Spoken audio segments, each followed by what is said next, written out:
Hey everyone, Felix from Nintendo Life here, and today we're here to review for you Pentiment for the Nintendo Switch.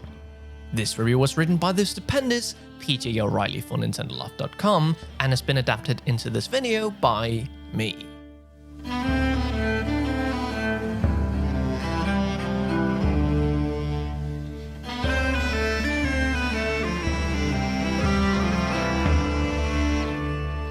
Pentiment pretty much blew us away when it first arrived back in November of 2022 for the Xbox. At its core, it's a very clever and utterly absorbing medieval murder mystery, but the hook here comes through a unique style and setting that results in one of the freshest and most original games we've played this generation.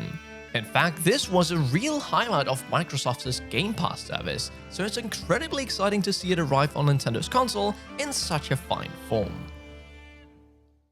Diving into this game for the first time can be a little bit overwhelming, there's no doubt about it. They've really gone to town with the historical accuracy here, from the villages and monasteries you mill around in, to the clothes, the food, dialogue, traditions, heck, even the types of font used for the fancy stylized speech bubbles. Everything here has been researched and served up in glorious detail. In this game, you get to live a day in the pointy-clicky life of the artist Andreas during a period of great social and political turmoil and upheaval. Andreas is a quiet man with a quiet plan for life that involves working on his own private artistic masterpiece. But of course, as soon as we take up his story, he goes and gets himself involved in a messy murder that turns out to be, well, a little bit more than just dead people going on. But we're of course not going to spoil any of that here. The investigation that follows and the juicy revelations it may or may not lead to down the line are fun enough in their own right, such as the high quality writing here, but it's how everything is rooted in historical accuracy and an impressive approximation of it that sells the whole idea so wonderfully well. The game plays like a side-scrolling point-and-click affair that's presented as a snazzy picture book. It's not just any picture book though, it's one of those big fancy medieval texts, and it's got a lot of nice visual flourish and clever nods to artistic techniques of the time. Woodcutting, carving, and carefully worked fonts, all that stuff. It looks incredible, especially when you're playing it on the Switch's portable screen. Actually, we should really take a moment to talk about the fonts in this game too. As you speak or converse with another character, speech bubbles will pop up on screen that use various types of fonts depending on who's speaking, and it's just endlessly satisfying to watch this play out. From the sloppily formed and mistake-riddled sentences that vomit out of the local village idiot, to the heavy stamped and pressed fonts that uniformly bash their way out of figures of authority. As days pass, you'll settle into the rhythm of leaving your home in the morning to make your way to the abbey, strolling through the woods, chatting to the locals, embedding yourself in the way of life. And it's through doing this that the answers to the clever mystery at the game's core are revealed. It's an experience that's impossible to come away from without having learned something about the specific time period, which is really cool, but it also remembers to balance this reverence for history with a murder mystery that manages to be tense, funny, emotional, and thought-provoking all the way through its roughly 20-hour runtime. There's plenty of scope for replays too, given the choice-driven nature of conversations and various backgrounds and educational learnings you can choose for Andreas at the start, which in turn affects your choices in conversation. We'd even go so far to say that we appreciated the flexibility of it all much more the second time through. There are consequences to be dealt with, and in giving you the opportunity to play portably, this Switch version is our favorite way to dig into this one. It doesn't use the touchscreen and is not running at 120 FPS or whatever, but it doesn't need to. It looks and plays perfectly in both docked and handheld, and all for a ludicrously low entry price point given the quality. The game's maps and menus are very fancy to look at and totally fitting in with the style of the rest of the adventure. But until you get used to the milling around and remembering locations and landmarks, it can feel a little hard to orient yourself. We found ourselves constantly in the menus as we stumble around in the early hours, and although you'll eventually know the place like the back of your hand, it could perhaps have been a little easier in this regard. We should also point out that this is a murder mystery that goes hard on the dialogue too, which is fine by us, but your mileage may vary. There are some big old in-depth conversations to sit through here, and a very handy codex should you need any explainers. So keep that in mind before you dive in looking for a detective tale that goes hard and fast on blood and guts.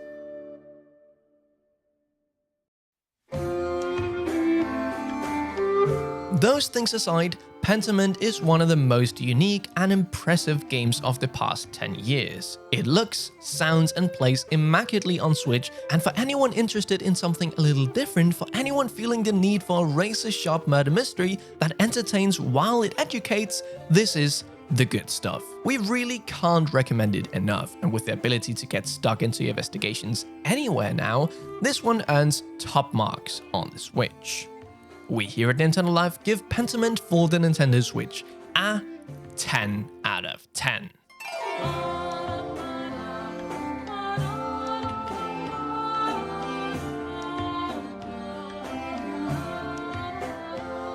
And now with the review done, it's time for Felix's personal thoughts. Now, at the time of this recording, I've played around 10 or so hours of this tale, and it is really good. I'd had my eyes on this ever since it released on Xbox, but I always had my hope one day that I would be able to play it on the Switch, and well, my prayers got answered. There's something so magical about this game. It really feels like you've traveled back in time and are living a new life, and that's the awesome thing about video games, that you can really immerse yourself into new worlds, new experiences, and this game just does it so incredibly well. It really feels like your choices do matter, because depending if you do this, there'll be a butterfly effect, and of course I haven't played this multiple times, so I don't know if it's the illusion of choice, but it really feels like, no, the choices I've made really do make a difference for the world I'm playing in. There's so many different locations, people to talk to, but your time is limited. You can't do everything you want to. You have to consider, okay, do I want to do this or that? And depending on what you do, well, things will play out differently. It's just like the real world. You can't do everything in a day, so you have to pick and choose what you want to do. And this is awesome for replays because, as PJ said earlier, not only do you get to choose background details about your character, but you'll get to do different things on different replays because, well, I couldn't do all this in my first playthrough, let me do it in the second. And my god, the art style, just everything about this game is so unique. Like PJ says, I have never played anything quite like this game, and in this day and age, there's just so many games that feel like each other, but this one is an outlier, so if you want to try something completely unique, well, Pentiment is your friend. I was a bit weirded out by the intro, but just stick to it like an hour or something and you'll see why this game is so special. Anyway, I could be rambling here about the game for a long time, so I'll just let you run off to hopefully pick up this game because it is really amazing. If you enjoyed this review, why don't you point and click that subscribe button? That would be really lovely. And don't forget to check out our website, nintendolife.com, where you can find reviews like these, but in written form. Stay safe, please play Pentiment, and we'll see you in the next one. Felix from Nintendo Life, out.